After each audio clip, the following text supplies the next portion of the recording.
After interviewing tens of thousands of people about their work, everyone from housekeepers to salespeople to teachers to generals, all different kinds of people, all good at their job, the biggest, most enduring discovery that I've come to, at least, and there's a lot of different discoveries, but the most enduring discovery is that work, the experience of working can be great. It can thrill you, and it can challenge you, and it can restore you, it can make you feel powerful, strong. Not every day, right? There's days when you come in and it's like everyone's just taken an I want to annoy Marcus pill, or days when you come in it's just boring. But there are other moments at work, aren't there? There are other moments where you get to feel like you're really using your strengths, where you get in that zone where the right decisions just come so easily to you. Or when you feel creative without really trying, and you just got one idea after another, where you feel challenged in just the way that you like to be challenged. Or moments when you dive into something and you get so involved in it, so focused on it, that when you're done with it, you're not tired. In fact, you're kind of fulfilled, and you almost wish that the activity that you were doing, your whole job was that activity. Moments like that, work can be great just because it can show you how great you can be. And your company knows this. That's why they're forever talking about our people are our greatest asset. They know that if you, and everybody else, but if you can find a role in which you can play to your strengths most of the time, then everybody wins. You win because you feel more productive, more engaged. Your teammates win because they feel the difference. Your customers feel the difference. The company sees the difference. Everybody wins. So wouldn't it be great? Wouldn't it be great if you got to play to your strengths most of the time? If you could find a role where you play to your strengths for most of your working day. How cool would that be? Well, it'd be cool, but the research shows that actually very few of us manage to get to that place. In fact, if you ask this exact question, if you ask, what percentage of your typical work day do you spend playing to your strengths? If you actually ask people that question, what you get back is that less than 2 out of 10 of us actually get to play to our strengths at work. I'm not an idealist. I don't know about you, but I didn't expect that number to be 80%. I didn't expect 8 out of 10 people to say, yeah, we skip to work. We play to our strengths most of the time. There's a reason they call it work, right? But 2 out of 10, actually less than 2 out of 10, it's actually 17%. That just seemed really low to me. And I suppose, well, for me anyway, that begs a question. And that question is, are you one of the 2 out of 10?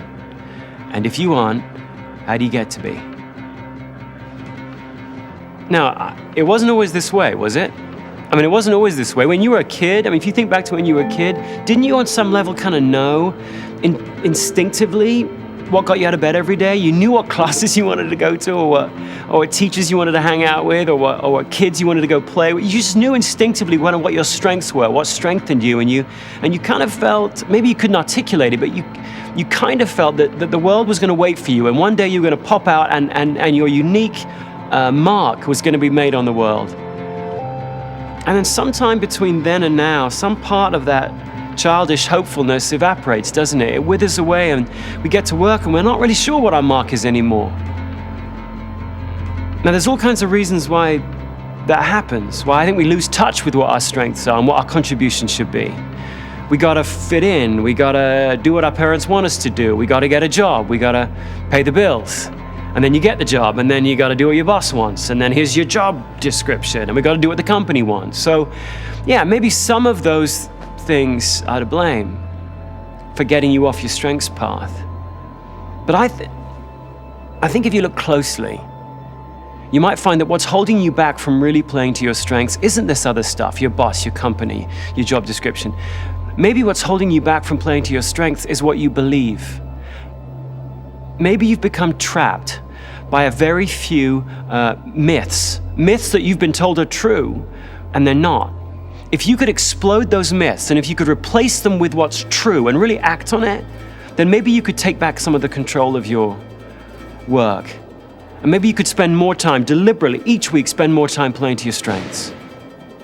Here's one of those myths, that as you grow, you change. God, we've all heard that one, right? As you grow, you're supposed to put away your childish traits. You're supposed to acquire more skills and acquire more experiences and become more balanced, more well-rounded. You're supposed to become an adult. But the problem is it isn't true. The truth is, as you grow, you don't change your personality. As you grow, you become more and more and more of who you already are. My son, Jackson, Jack's 4.5 years old, and already I know some stuff about him. I can see that Jack physically hates to lose. Not in a I prefer winning to losing kind of way that all kids have, but in a physical hatred of losing. If he sees his favorite football team on TV losing, he he can't stay in the room. He's got to run out. Or he's got to bury his head in the cushions and pretend that he can't see it, so that he can't see it. I mean, the kid just hates to lose. I've also seen, and this is odd, but because I don't have any of this, he has a craving for order. This is the kid that won't close the fridge door unless the ketchup has been turned so the label's facing out. Or who panics when we're on the plane and I lean forward to close the blind of the window that just might, partially belong to the seat in front of me. Oh, don't do that, Dad, that's his. Well, odd though that is, those personality traits in a 4.5-year-old, and kind of funny, the bottom line for Jack is they ain't gonna change. He's gonna have that same craving to win at 44 as he does at 4. And at 84, when he sees his grandkids with their playthings littered all over the playroom floor, his need for structure is still gonna fire off. So the point of life for Jack isn't to replace that, the point is to channel it. His dreams may change, his circumstances may change, his achievements may change, but the core of him, the strongest and most dominant parts of his personality, those are going to stay the same. Those are going to stay constant, and so will yours, and that's okay. Now, this doesn't mean he can't grow and you can't grow and I can't grow. It doesn't mean that we can't learn new skills. We can. But this actually points to the second myth that might be holding you back. The myth that you're going to grow the most, you're going to learn the most in the areas where you're weakest. That one sounds odd, but if you think about it, it was ingrained in you really early, wasn't it? Because when you were a kid and you were in class or you were in school and you found out you were good at maths but not very good at English, you didn't get more maths, did you? You got more English. You got remedial English. And your parents were in on this game. They were part of the ingraining process. The Gallup organization once asked this question. Your child comes home with the following grades. English A, Social Studies A, Biology C, Algebra F. Which grade deserves the most attention from you? The question didn't say if you pick one of the grades, you've got to ignore all the others. It just said, hey, look, here are the grades, and you've only got one thing to invest in your child, your time. Which grade deserves the most attention, the most time from you?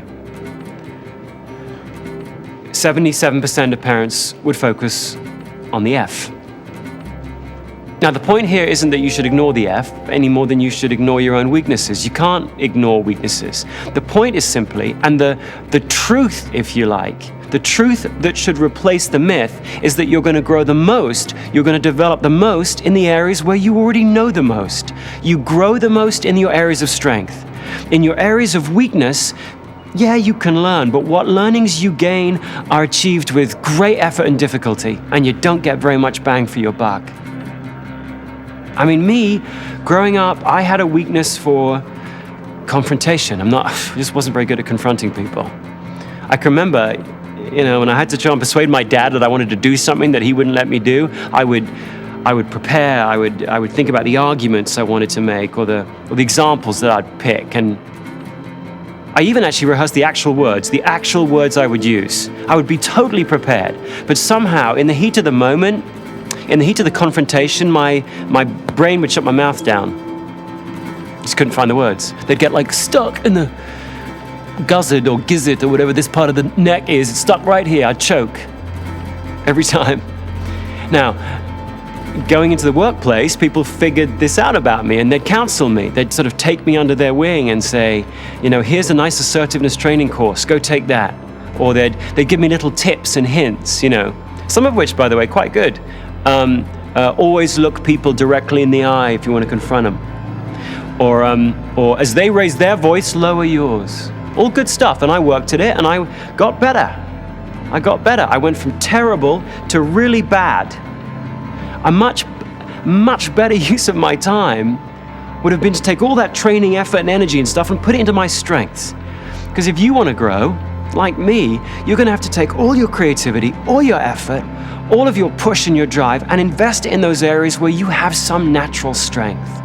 There, you're going to see giant leaps of learning. So do that. Manage around the weaknesses. And I know, I mean, you hear that and you go, well, yeah, that'd be great. That'd be nice. Awesome. But I actually don't work alone, Marcus. I actually work in a team. I work in a place where people expect all kinds of different things of me. I can't selfishly just focus on my strengths. The team, the people I work with, they need more from me. The team needs me to chip in and do whatever it takes to help the team. Isn't that actually the responsible thing to do? Put your strengths second to the needs of the team? Well, in a word, no. No, that's actually the third myth that might be holding you back from living a life that plays to your strengths. The myth that what the team needs from you is to put aside your strengths and do whatever it takes to help the team win.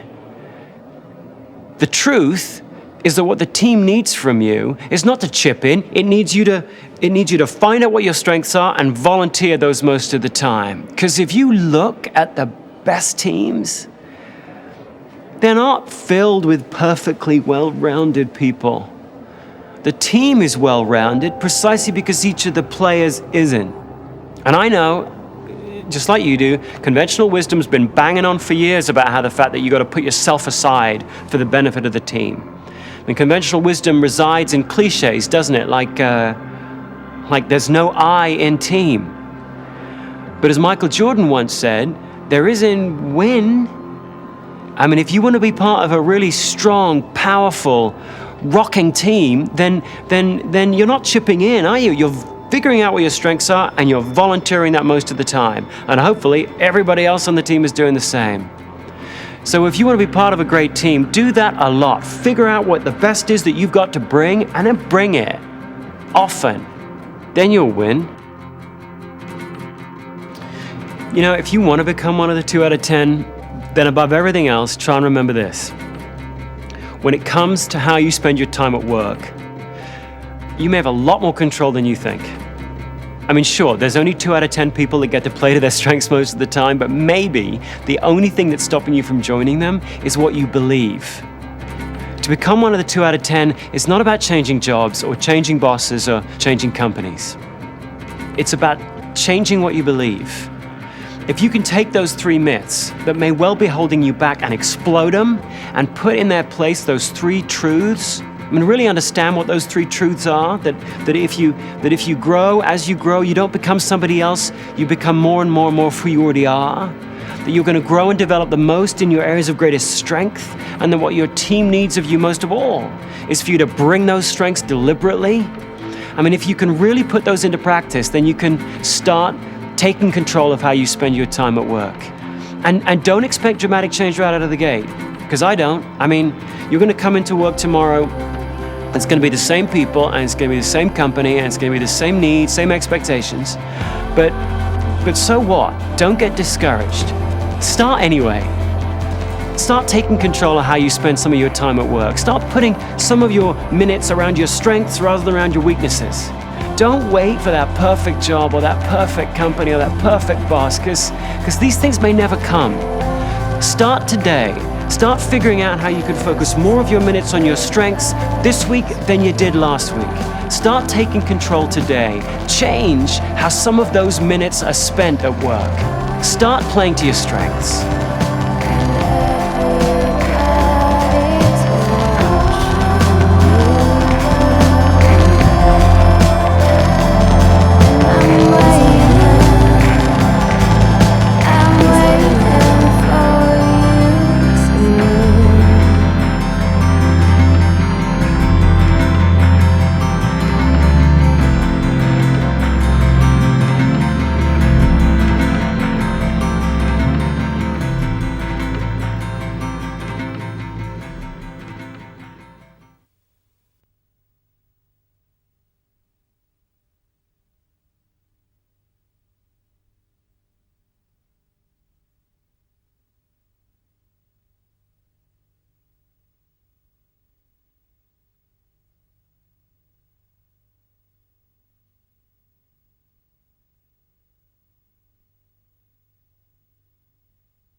noticed this? Isn't it funny how when you ask people to describe their weaknesses, they always manage to turn it around and make it sound like a strength? You know, the person says, my weakness is that I care too much. Or the girl who says, my weakness is that I'm just too much of a perfectionist. It is kind of funny how we do that, but I suppose it's understandable because we want to make ourselves look as good as we can to everybody else, right? What's much less easy to understand, though, is that when you ask people to describe their strengths, I mean, the very things that would make them look really good to everybody else, they wind up being so vague, so vanilla, so bland in describing their strengths. I mean, after a lifetime of interviewing people about their strengths, do you want to know the most common answer? Like if you were to bet money on what answer will I hear when I ask that person, this is the answer you'd make your money on. I like dealing with people. Yes, I do. People. No mention of which people, whether it's strangers or friends or colleagues or guests, it's just people. I like dealing with people.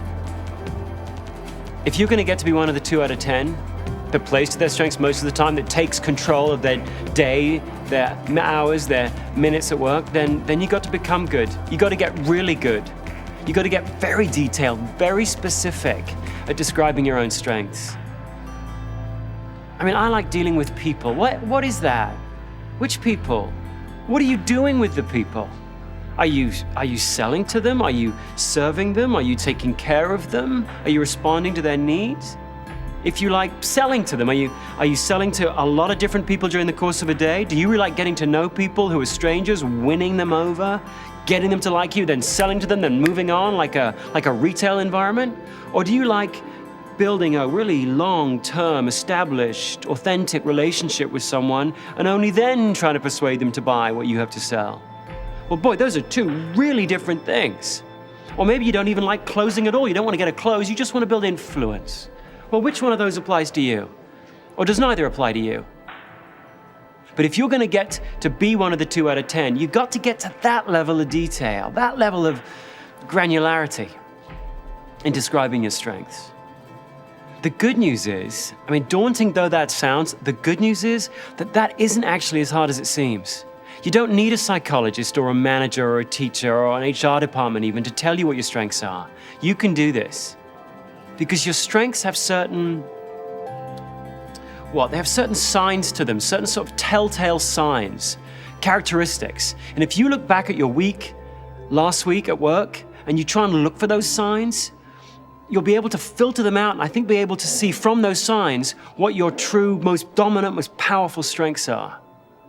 Here's the first sign, and it's an obvious one, but pay attention to it. Your strengths have a yearning quality to them. They're like a force inside you trying to get out. So watch to see which activities last week did you look forward to doing? Which activities did you find yourself volunteering for? Now, there may not be that many of them because you did a lot of stuff last week, but see whether you can pull the curtain aside a wee bit and look for which were those activities you actually look forward to doing. Here's a second sign. Your strengths are those things you're naturally inquisitive about, right?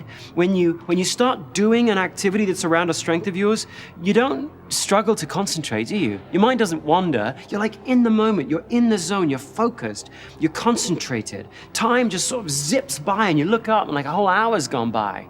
Okay, what were those activities last week? Were there any activities that you stay inquisitive around, that you keep learning around, that you keep researching around? Those are all great signs of a strength.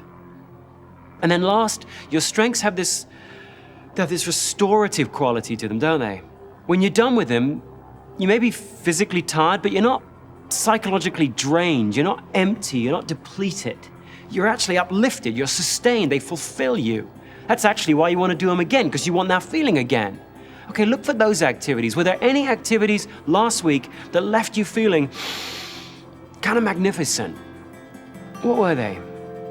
Look back for those 3 clues.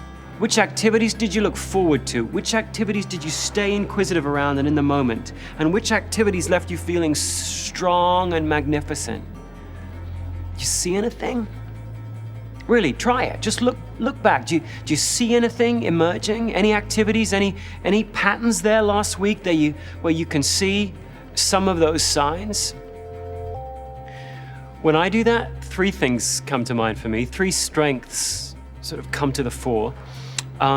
First, I interviewed a really good housekeeping supervisor. She's got 13 housekeepers she manages, and she's brilliant at it. I love doing that, interviewing anybody who's really good at their job about why they're good. Second, I gave a presentation when I'd prepared. I'm not good and I don't like giving presentations when I haven't. I need to know my stuff, get prepared. And if I've done that, then I kind of like giving a presentation. And then third, I read an article, took notes on an article about the New Zealand rugby team, which, would you believe, is, and always has been, the best rugby team in the world, which is kind of weird because there's only 3 million people on those islands. There's more sheep than New Zealanders, and yet somehow they always wind up beating teams from countries, 10 times their size. Love doing that, interviewing and studying and reading up on organizational excellence, particularly mysterious organizational excellence like that. Picking out activities like that, for me, is really important work because those 3 activities, interviewing someone who's excellent at their job, giving a presentation when I'm prepared, and researching organizational success, those 3 things are strengths of mine. Now, in saying that, I'm not saying I'm good at them. I mean, I'm not bad at them, but I'm not great at them. I mean, with each of them, I have huge room to grow, huge improvement that's got to be made in each one of those. All I'm saying is those 3 activities, those 3 very specific activities, make me feel strong. And that's the best definition of a strength, for you as well as for me, for everybody. A strength is an activity that makes you feel strong. I mean, I know that's going to sound odd to you because you've been raised, like I've been raised, to believe that your strengths are things you're good at, your weaknesses are things you're bad at. And it's not like that definition's wrong, it's just not enough. A strength isn't just what you're good at. It's like the definition is incomplete, and it leaves out all the stuff that you really want to know about, all the really interesting stuff. You don't want to know what you're good at or what you're bad at. That's an outcome. It's happened. It's over. It's the past. You don't want to know about the past. You want to know about the future, don't you? I mean, you've got questions about the future. You want to know which strengths can you turn to when you've had a bad day so that they can build you back up. You want to know which strengths you can count on to really deliver for you regardless of the situation or the circumstances. You want to know which strengths you're going to get better and better and better at as you invest more training and time in them. You want to know which strengths you're going to be most creative in, have the better ideas in. Basically, you want to know which strengths are going to sustain you and fulfill you as you march on through life. And that old definition of a strength as stuff you're good at is just a really bad guide to those questions about the future. That definition tells you that in order to know how to plan your future and focus your future, you should look to those activities you're good at. But can that be true? I mean, don't you have some activities you're good at, but which leave you empty, cold, or that even actually deplete you? Like you may be really good at organizing stuff, just brilliant at arranging everything, getting all perfectly in its place, but it leaves you empty. After 2 days of arranging and organizing, you feel this close to bursting into tears. Well, if you have some activity like that, should I tell you that organizing is your future? Organizing stuff is what you should build your career around? Of course I wouldn't. No, the best definition of a strength is an activity that leaves you feeling strong. Because if you think about it, I don't know what your goals are, I don't know what your dreams are, but surely one of the objectives of your life is to make the biggest contribution for the longest period of time.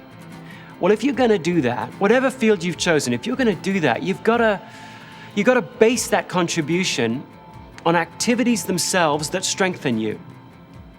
Whatever you're doing at 9 a.m. on a Tuesday morning or 2 p.m. on a Thursday afternoon, whatever that is has got to strengthen you. The activity itself has got to do that. I don't care how cool your company is that you've joined, or how sexy your job title is, or how noble your sense of mission is. If the activity itself doesn't strengthen you, you've got a problem. We're gonna see you burn out way before we see the best of you. Now you flip that around. If you deliberately try and install in your working week activities that strengthen you, all kinds of good things happen for you. You'll find that you'll bounce back more quickly. You'll be more resilient when things set you back. You'll find you'll be able to stay focused longer. You'll find you'll be more creative. you'll find you'll set higher goals. And of course, the really relevant thing, you'll wind up achieving those goals more often. Why? Get your head around this, because you will get good at things you practice. But you don't practice all activities uniformly, do you? You get drawn into some activities and repelled by others. And those you get drawn into, you practice more, and you practice more, and you get better and better at them. So you need to pay really close attention to your appetites, because your appetites, those activities you're drawn to that fulfill you, those appetites drive your abilities. You need to pay attention to how you feel while you're doing something, because how you feel while you're doing something will determine how good you get at that thing. And what about those activities that you're drawn to, but you just don't seem to get any better at? We've all got those, don't we? Activities that you have a lot of appetite for and seemingly no ability. Well, we have a word for those activities, don't we? We have a word for all appetite, no ability kind of activities. We call them hobbies. And they stay hobbies because no one's paying us to do them. I mean, I can have the luxury of still going around and hacking away with my golf swing, or the luxury of messing with my forehand, or singing gloriously in the shower, and I don't have to worry that I have really no ability for them because no one's paying me to do them. But it's amazing how quickly, when we go back into the real world, back into the world of work and wages and accountability and performance, it's amazing how quickly we dismiss that as a luxury. It's amazing how back in the real world, very few people maintain a strong appetite for an activity that they manifestly have no ability for. But you know the really brilliant news about defining a strength as an activity that makes you feel strong? Is that the person who's best qualified to identify your strengths, really the only person qualified to identify your strengths, is you.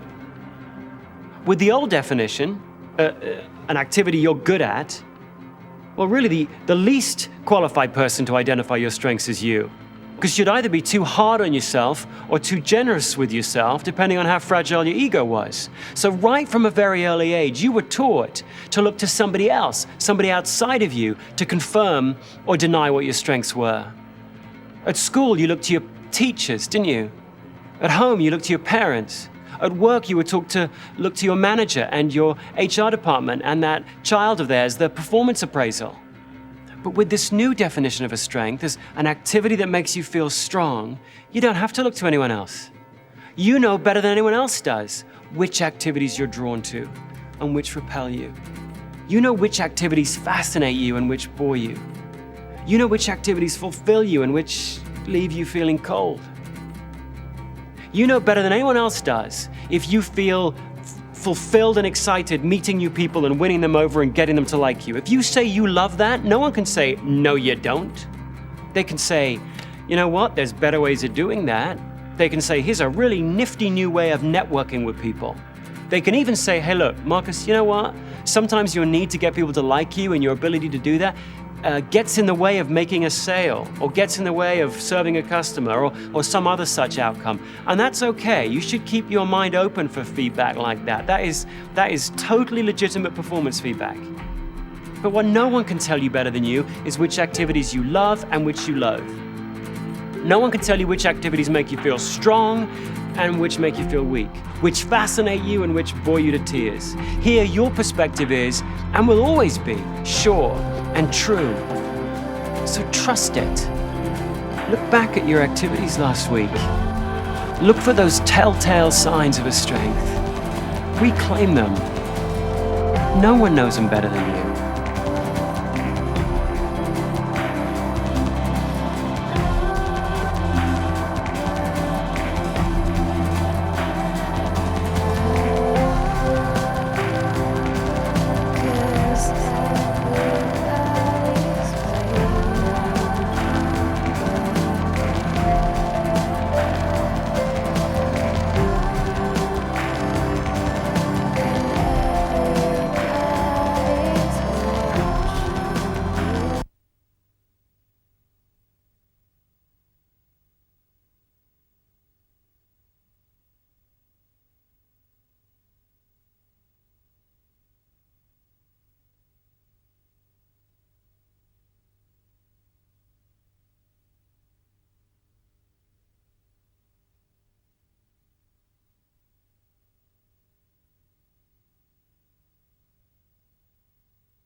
you had things that you struggled with when you were growing up.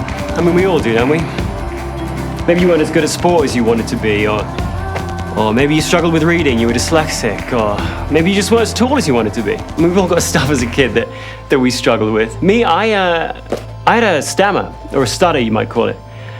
Still not really sure where it came from. The child psychologist said it was because I was competing with my older brother, but I don't know.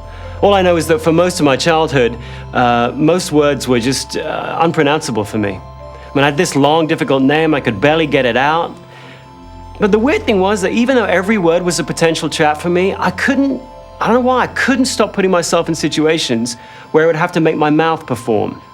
So if there was some line to be read aloud in class, I would stick my hand up like I was reaching for something.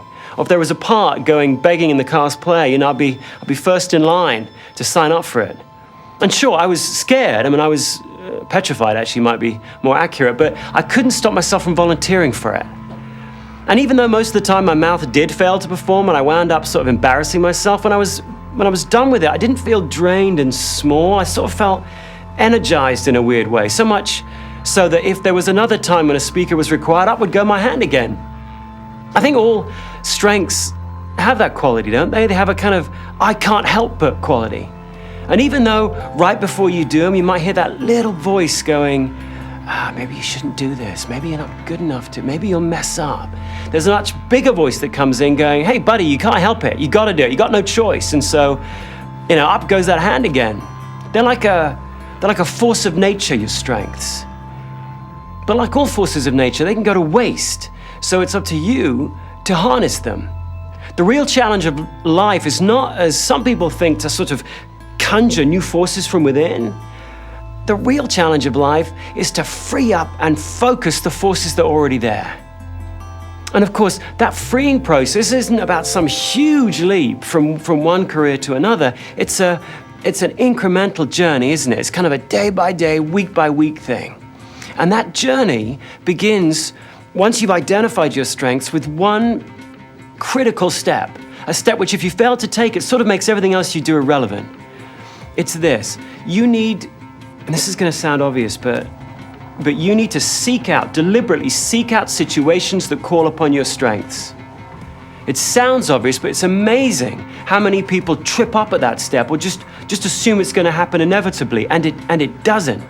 So if you want to free up your strengths, if you want to focus or harness that force of nature inside you, you got to seek out situations that will call upon it. So if you love meeting new people and winning them over and getting them to like you, you got to seek out situations where you're going to meet strangers. If you have a need to be physically active, then you got to seek out situations where you're going to be on your feet. If you thrill to the challenge of helping other people learn, then you better volunteer to do so. Or if you're already a manager, then you got to deliberately carve out time in your working week where you're going to flex that coaching muscle of yours. And the more you do this, the more you deliberately seek out situations like that, the more you'll learn about exactly which kind of situations will call out the best of you, the more detailed and specific you'll become. I mean, as a kid, I kept volunteering to speak in class or play in that class play, and yet my stammer persisted until one day back in, I think it was June '78, I did what you've probably done with one of your strengths. I put a little additional pressure on myself. I upped the ante. I volunteered to read aloud, not just to the class, but to the entire school, 400 boys. And the night before, I knew I was in trouble because the night before I'd practiced the piece with my headmaster, and I'd managed to stretch what should have been a 5-minute piece into 15 minutes of suffering. So the next morning I got up, walked down the aisle of the church, turned to face this sea of eyes, and unbelievably, the words flowed perfectly, smoothly, as though I was born to say them. And right then I made a discovery. For me, the size of the audience is important. The bigger it is, the better I can speak. God, that was a really helpful discovery for me. And since that time, in the intervening years, I've refined and focused that discovery. I mean, I now know almost exactly what kind of situations will allow me to speak better. Some people, they just like to speak off the cuff.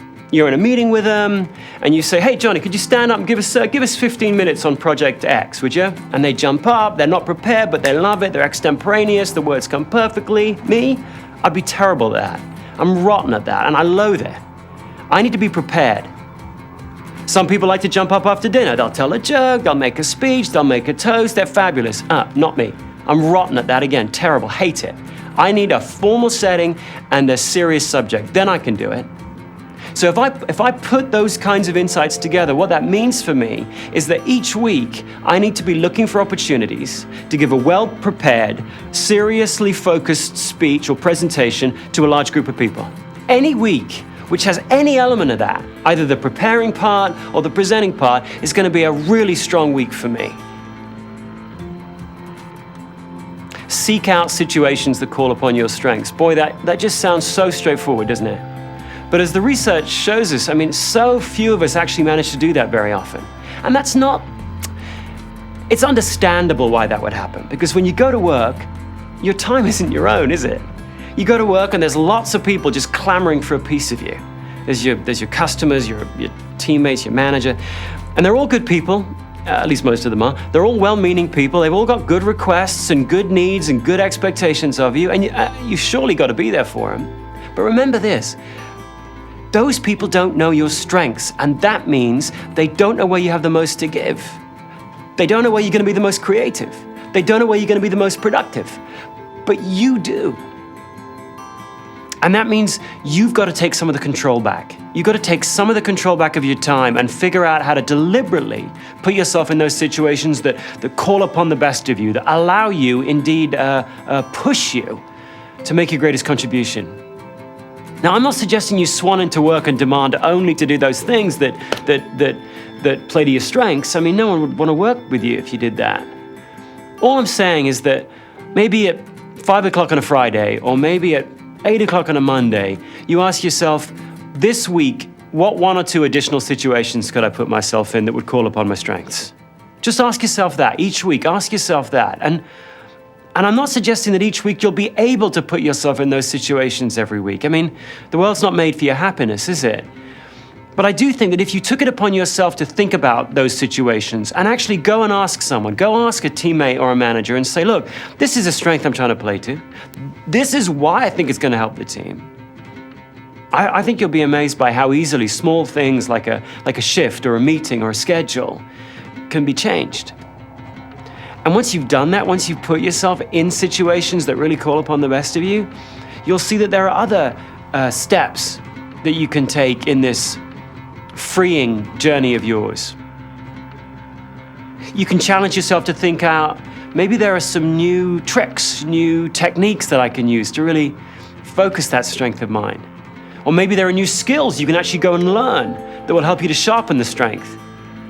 Or maybe there are some people out there that you work around who are already brilliant at that strength, and you can actually go look at them or study them or interview them even to learn. Maybe you can even figure out nifty ways to measure how good you are at using that strength. I remember I once interviewed probably the best bartender in England, a woman called Janice. She was brilliant at remembering not only people's names, but the drinks to go with them. And she got such a kick out of it, she would keep track of it, like how many names she could remember. Her company saw this and they thought, well, that's great. Let's build a program they called it the 100 Club, actually, where if you, and they did this for all the bartenders across the whole system of pubs that they had, if you can remember the names and the drinks to go with them for 100 of our customers, then you get to be in the 100 Club and you get an award. And they made the pinnacle of achievement, like the top level, the 500 Club, because they figured, no one's going to be able to remember the names of 500 customers and the drinks to go with them. But they hadn't figured on Janice. She made it a focus of her daily work. She really bore down on that strength of hers, and she got good. Last I heard, she was the founder member, actually the only member, of the 3000 Club. I'm not saying you could do exactly what she did, but it just goes to show if you pick a strength of yours and you figure out a way to measure it, who knows how good you can get. And if you worry that this seems like a lot of work, if you worry that you don't have the creativity to come up with new skills or new techniques or new ways of doing things or even new measurement systems, then take heart from this. whatever your general level of creativity is, and I don't know what that is, you might be really creative or not, but whatever your general level of creativity is, you're going to be at the peak of your creativity in precisely your areas of greatest strength. I mean, I'm not a particularly creative person in most aspects of my life. I mean, you should see me trying to come up with games for my kids. I mean, it's the fastest way to put them to sleep is for me to come up with a game to entertain them. And in those areas of my working life that don't play to my strengths, I figured out my first idea is not only my best idea, it's my only idea. I mean, I can keep digging around, struggling for a better idea, and I've got nothing. The well's dry, nothing, nada. But boy, you get me on my strengths, and it's like I've tapped a gusher. It's like one idea after another comes out. And I'm not saying they're all great ideas. I mean, some of them are good, some of them need a lot of refining. But boy, there's just a lot of them, and it's like I stay inquisitive. I keep digging for more. And the same applies to you. If I were to get you on the subject of one of your strengths, you'd reveal yourself to be this fountain of new ideas and new innovations and new ways of doing things. I mean, that's the great thing about your strengths, is that they reveal the very best of you, the very best of what you have to give. So take them seriously, for crying out loud. Honor them, live up to them. Take it upon yourself to figure out how to free them up. Take the time to focus them. This is the most important thing you can do for your company, for your teammates, for your customers, but most of all, for you.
Now, of all the work I've done with different companies and of all the different stuff I've written, probably the most controversial is if you want to know the one thing about sustained individual success, it would be find out what you don't like doing and stop doing it.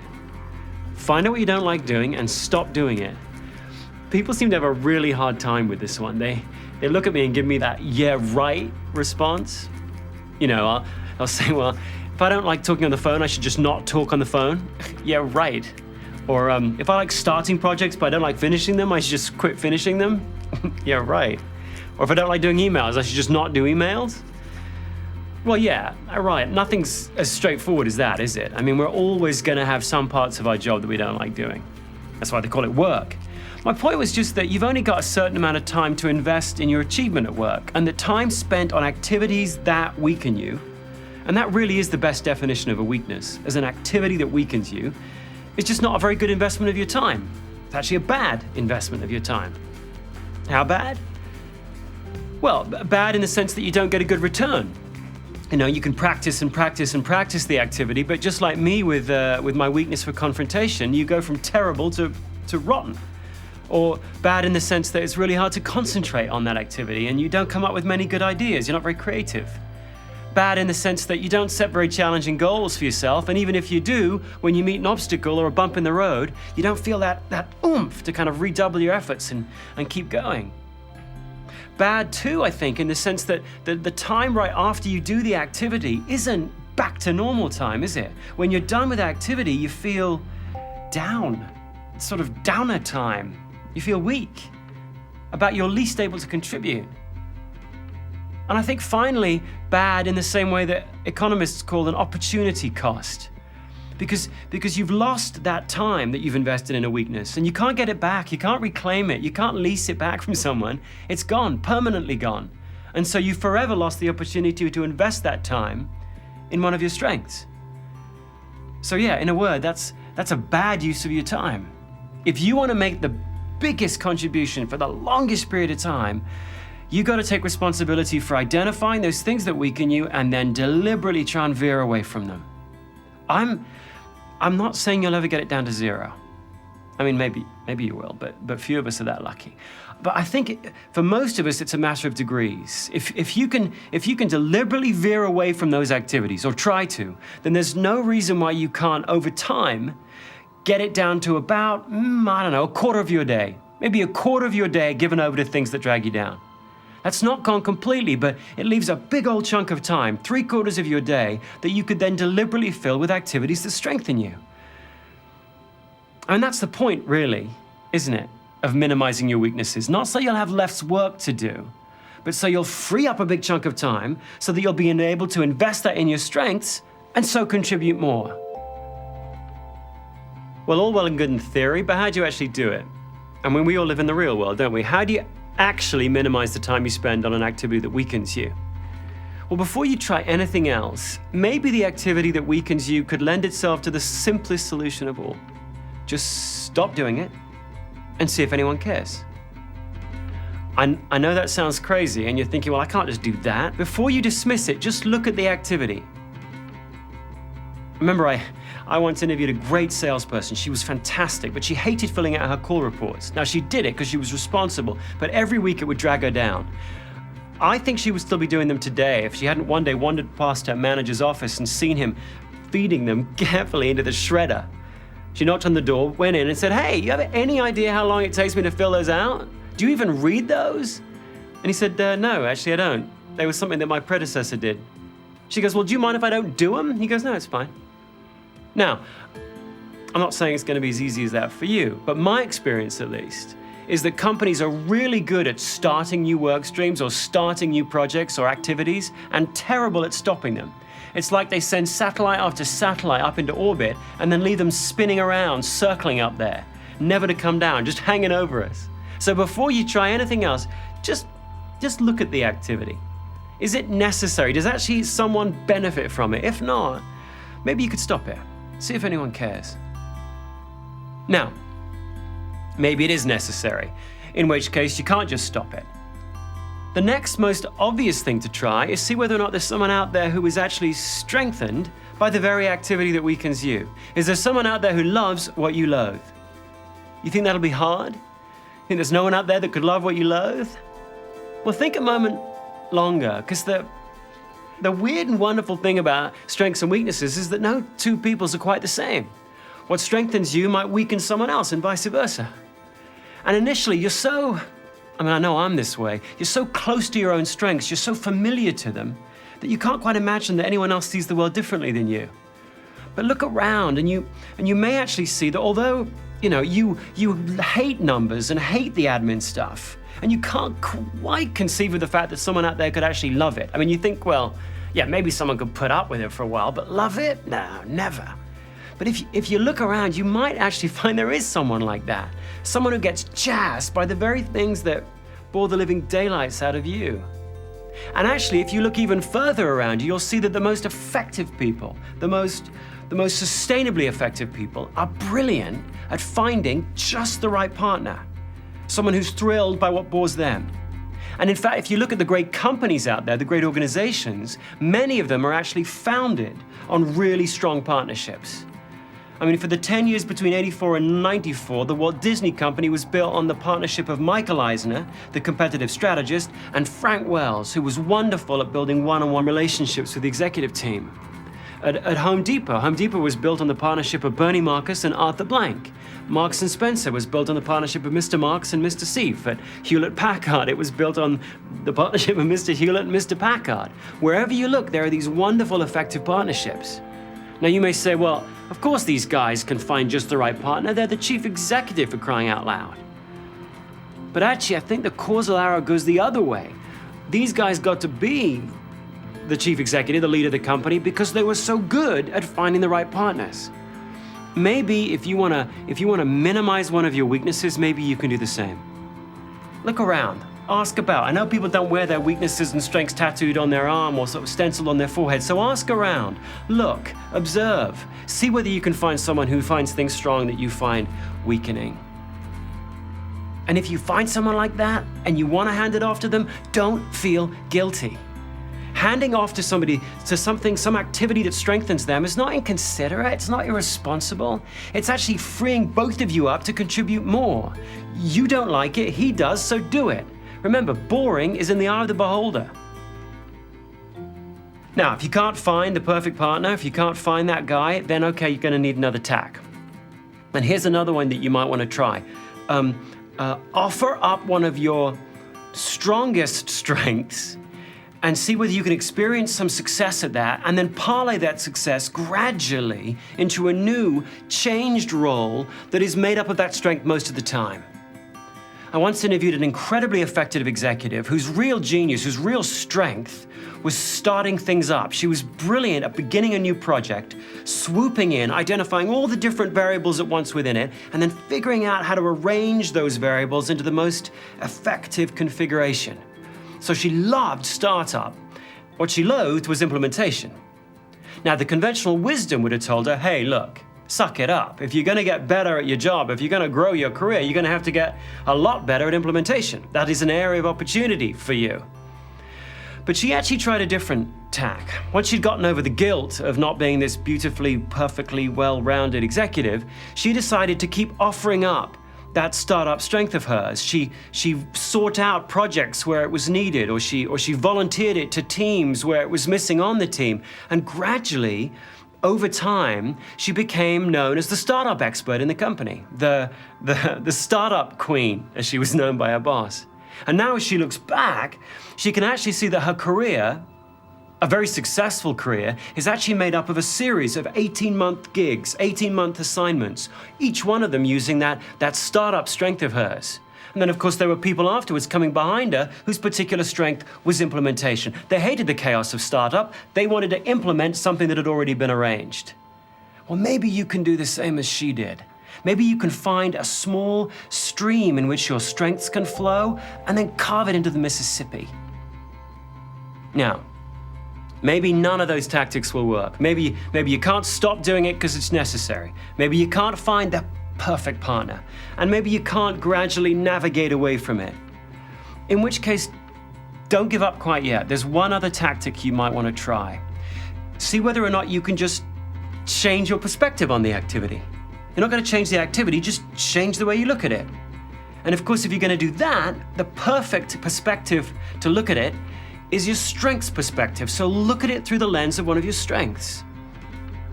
I once interviewed a very effective assistant, really good assistant, whose particular weakness was doing expenses. Just loathed it, just dragged her down every day. She had to do expenses every day and it dragged her down every day. Now you might think, well, you know, an assistant who doesn't like to do expenses is, that's a pretty crushing weakness.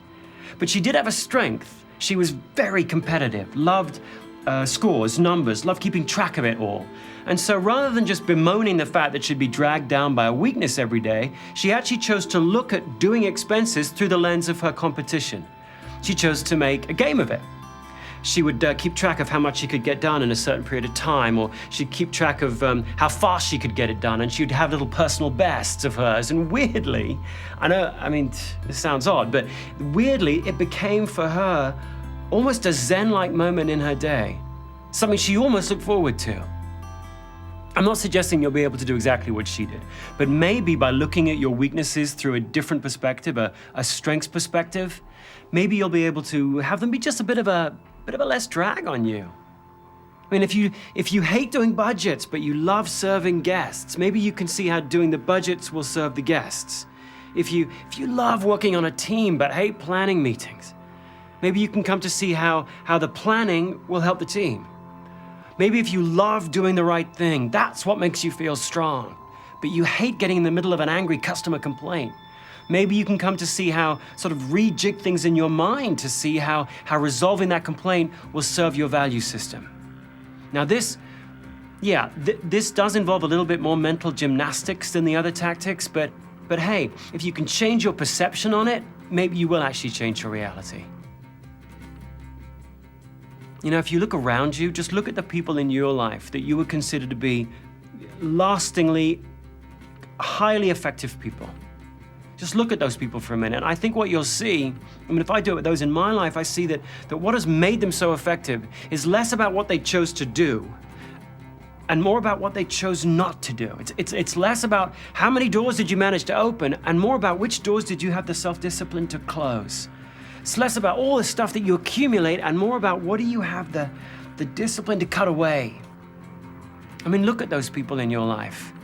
I'm sure they spend a disproportionate amount of their time doing things that strengthen them. But this didn't happen by accident.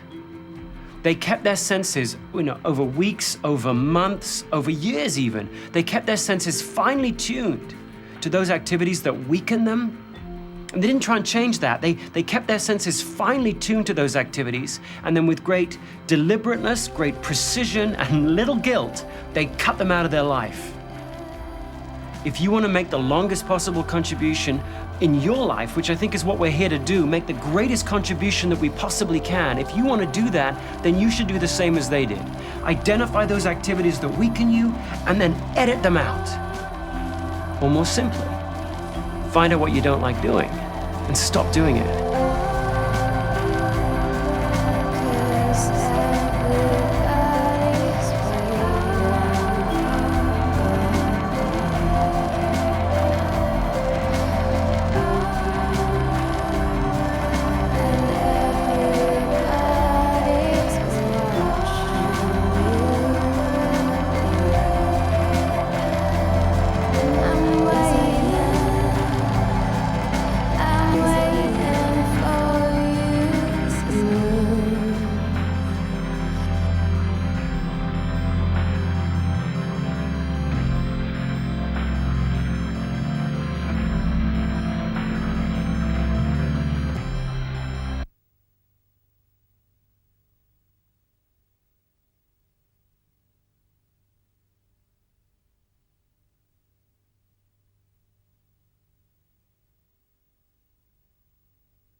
You know, probably the greatest thinker about teams in the last century is a chap called Peter Drucker. You may have heard of him.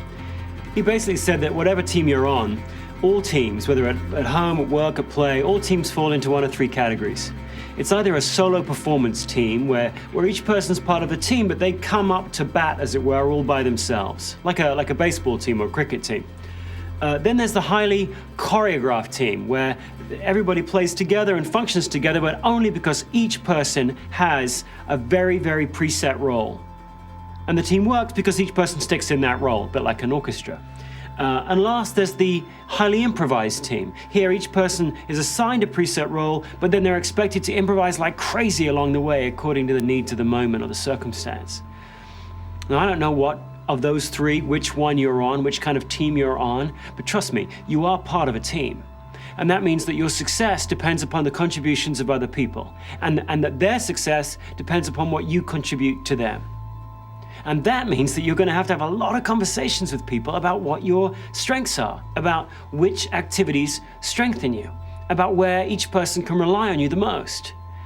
Now that sounds kind of obvious, doesn't it? But gosh, it's just amazing how few of those strong conversations actually happen at work.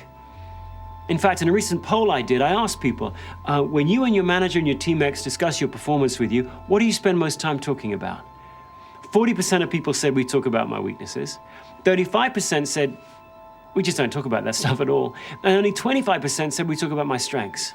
Now, why? Why is that so hard? Maybe it's because you don't know what your strengths are.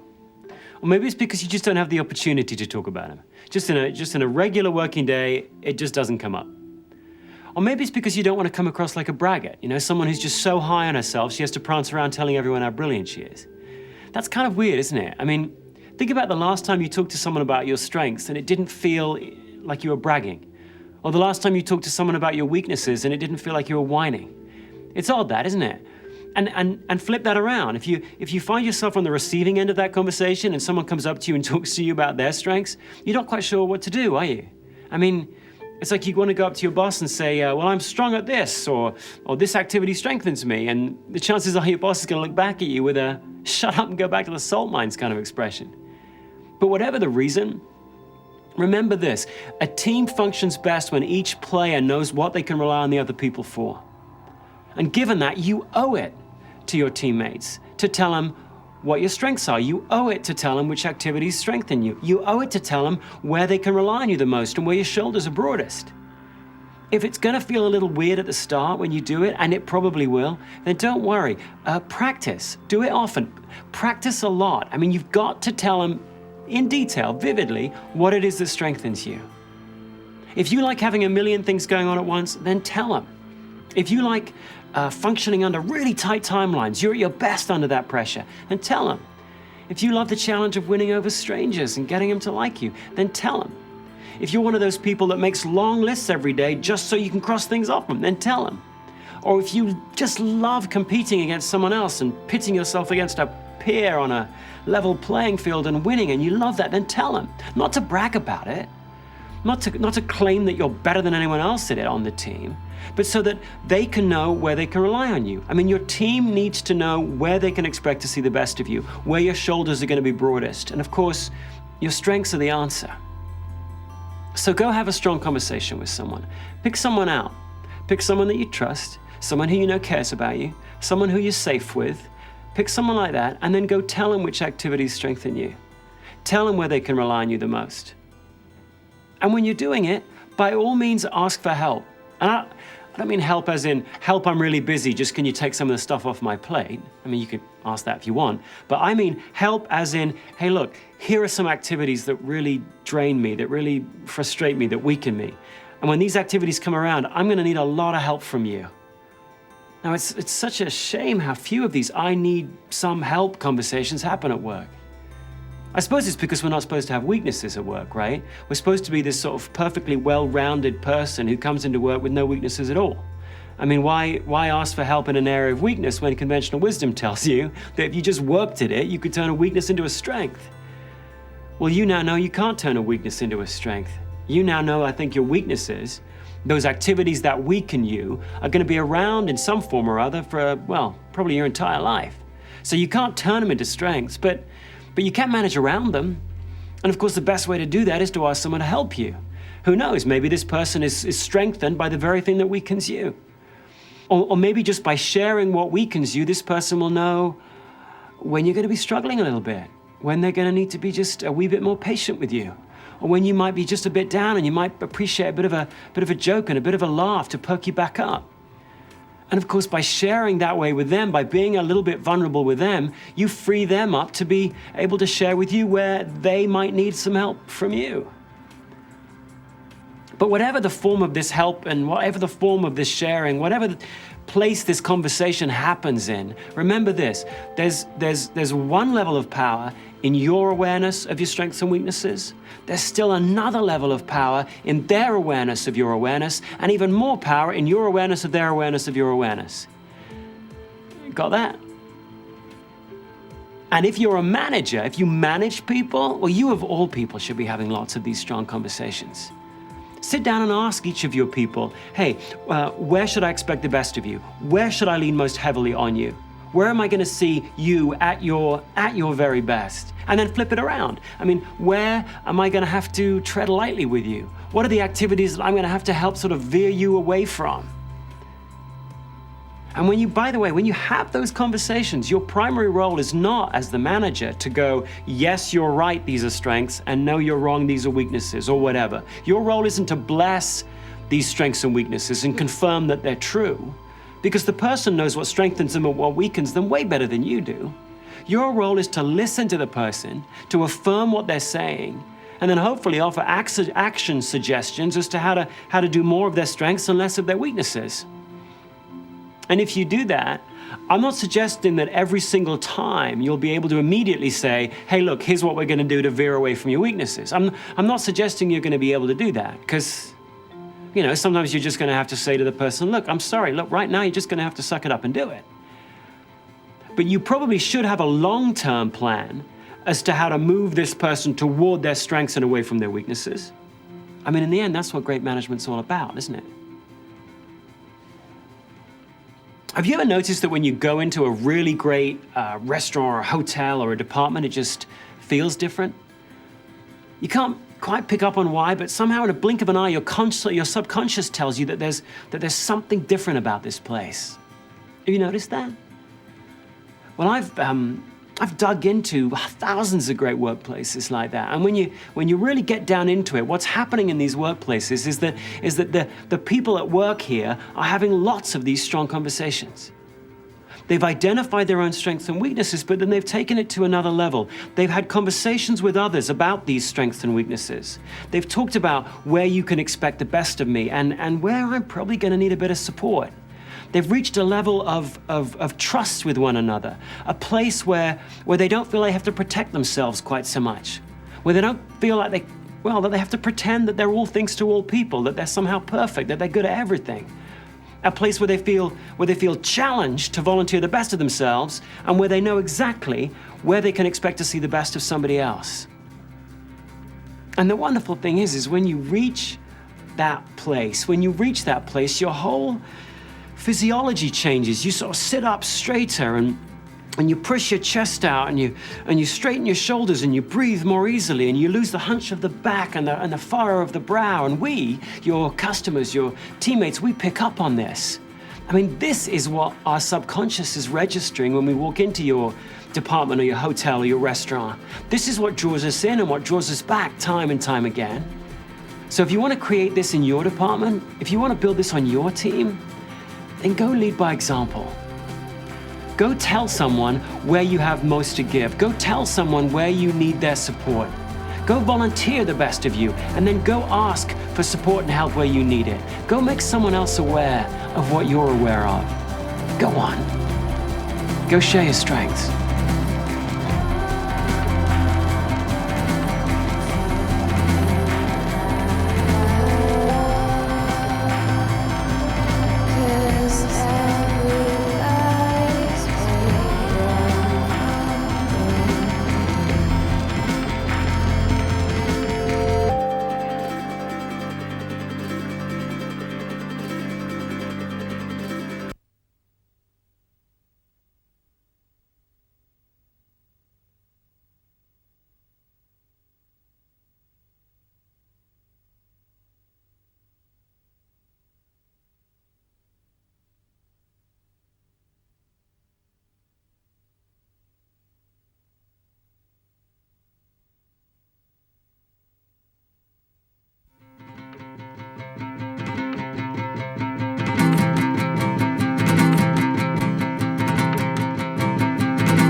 Today I can say that I'm one of the 2 out of 10. Today, at this point in my career, I can say I'm one of those people that plays to my strengths most of the time. And I know how lucky I am. Lucky to have met a bunch of really good people along the way and lucky to have worked with them. Lucky to have got some of the right breaks at some of the right times. Yeah, lucky for many reasons, but I think most of all, lucky to have met a guy by the name of Don Clifton, back when I was 16 and he was 60. Basically, I'd just finished high school, and through this happy combination of circumstances, I'd met him. We hit it off, and actually hit it off to such an extent that after my time at university, I hightailed it from England all the way to Lincoln, Nebraska, and wound up just working with this company for 17 years, working for the Gallup organization actually for 17 years. It was he who actually showed me that strengths do exist, and that if you want to see the best of yourself, you're going to have to capitalize on those strengths. It was he who introduced me really to that notion. And while he didn't really tell me what I should do with my life, he did show me what a strong life should look like, what it should feel like. Which was lucky, because a few years ago I found myself slowly but inexorably veering off my strengths path. Basically what had happened is that a project had gone well, and since no good deed goes unpunished, it had managed to morph itself from 1 into 10 different projects that all needed to be managed perfectly, all kind of moved forward in concert, something that I quickly realized I was rotten at and loathed. I'm a focused person. It took me a while to figure this out, but I'm a person that likes working in series from one completed assignment to the next. That's what I like. You give me a year and say, come back with a finished book, and I can get my teeth into that. But you give me 10 different projects to do all at once, and every one of them will come back somehow flawed, and I'll turn into a basket case. Well, luckily for me, Don had prepared me to take action before I turned into a basket case. Basically, when the first sort of signs of my own frustration and weakness began to emerge, the constant stress, the inability to find relaxing time relaxing, the loss of any joy really or humor in my work, frankly the inability to be creative or smart, when all of that happened, I knew some things. I knew that what was happening was that my week at work was beginning to fill up with activities that weakened me. I knew too that I couldn't just work my way out of it. I knew that I couldn't work my way out of it with more effort, more hours, or better organization. I knew that what I really needed to do was zero back into those few activities that strengthened me, like writing, like researching, like preparing and giving a formal presentation, like following one project for a client all the way through to its end. And once I'd sat down and done that, and really done that, dug back into those activities that I really looked forward to, genuinely looked forward to, those activities that when I was doing them, I felt just inquisitive, just naturally interested, so much so that I didn't lose focus, I didn't let my mind wander. Or those activities that when I was done with them, I didn't feel drained and small, I felt big and strong. Those activities. Once I'd done that, I knew I needed to then take it upon myself, and it wasn't easy, take it upon myself to go share that information with my manager and my teammates so that together we could gradually, over a number of months, veer me back onto my strengths path, which is, in the end, what happened. So yeah, I was lucky to have my mind prepared. Prepared first to know that a strong life is possible, and second, to know how to stay on a path toward it, despite all of the opportunities, all the possibilities, and all the successes trying to drag me off it. Are you familiar with imposter syndrome? That feeling that maybe you're not quite as good as everyone says you are? That maybe if they turn on the lights really bright and they shone them in all the corners, they'd actually find out that you're faking it, that you're making it up as you go along, that you've sort of been pulling the wool over everyone's eyes all these years? Well, here's the bad news. On one level, you're right to experience imposter syndrome, because the chances are there's somebody better out there. There's somebody better than you at building relationships with guests, or making sales, or organizing projects, or finding patterns in data, or whatever it is your job is. Chances are there is someone better. But here's the good news. It doesn't matter, because you can't control how good someone else is at their job. You can't control what anyone else is thinking about you. All you can control is how you choose to spend your time at work. And as you strive to spend that time wisely, there are three things you can be certain of. First, you have wonderful and powerful strengths. Second, no one else has quite the same configuration of strengths as you. And third, you'll make your greatest contribution. You'll be your most productive, your most resilient, your most creative, your most innovative when you figure out a way to play to those strengths most of the time. So whenever you hear that little silly imposter voice whispering in your ear, asking those darn questions, am I as good as I think I am? Am I really living up to my potential? Am I doing what I'm supposed to do with my life? Am I making the biggest contribution? Then stop. Please stop. And remember those certainties. Rally around those three certainties. You have wonderful and powerful strengths. No one has quite the same ones as you, and you will make your greatest contribution when you figure out a way to play to them. I'm not saying that this is always going to be easy to stay on your strength path. Other people, often well-meaning people, are going to try and pull you off. You'll experience some success, you'll have some sort of achievement, and then new doors will open, new opportunities will present themselves, some of which will play to your strengths, but many won't. Somebody's going to wander up to you and offer you this new promotion, this better title, this bigger job, a bigger desk, and you got to watch out, otherwise you'll veer off your strengths path. To stay on it, for life is going to demand so much clear-headedness from you. And I'm not saying that there aren't risks, there are risks. One day you might volunteer one of your strengths and you'll find it not good enough, not quite good enough. One day you'll share your strengths with your teammates or your boss and you'll find they don't get it, they don't understand what you're trying to contribute. So yeah, there's going to be risks. But as a wise woman once wrote, and this is a quote, "And the day came when the risk it took to remain tight in the bud became greater than the risk it took to blossom." Well, today can be that day for you. Today can be that day. Yes, there are risks to blossoming. There's risks to betting on your strengths. But for you, from this day forward, the risks of not doing so are greater than the risks of doing so. I believe that it's your responsibility to make the greatest possible contribution while you're here. And I believe that you now know how to do that. I believe that you know how a strength feels and how a weakness feels. I believe you can sort through all the activities of your week at work and pick out those strengths and those weaknesses. I believe you can start to take your strengths seriously, that you know how to stop trying to fix your weaknesses, that you know how to take control of your week at work and veer it toward your strengths and away from that other stuff. I believe you can offer up your strengths to those around you, and that when you do, everyone wins. Your colleagues win, your company wins, your customers win, everyone will win. I believe all of those things. But it doesn't much matter what I believe. In the end, it matters only what you believe. So make tomorrow a different day than today. Make tomorrow a stronger day than today. Make tomorrow the kind of day that starts off with you saying, what are my strengths and how can I bring them? Make every day thereafter that kind of day. You've always known what the best of you is. You've always known it, so trust it. Believe it.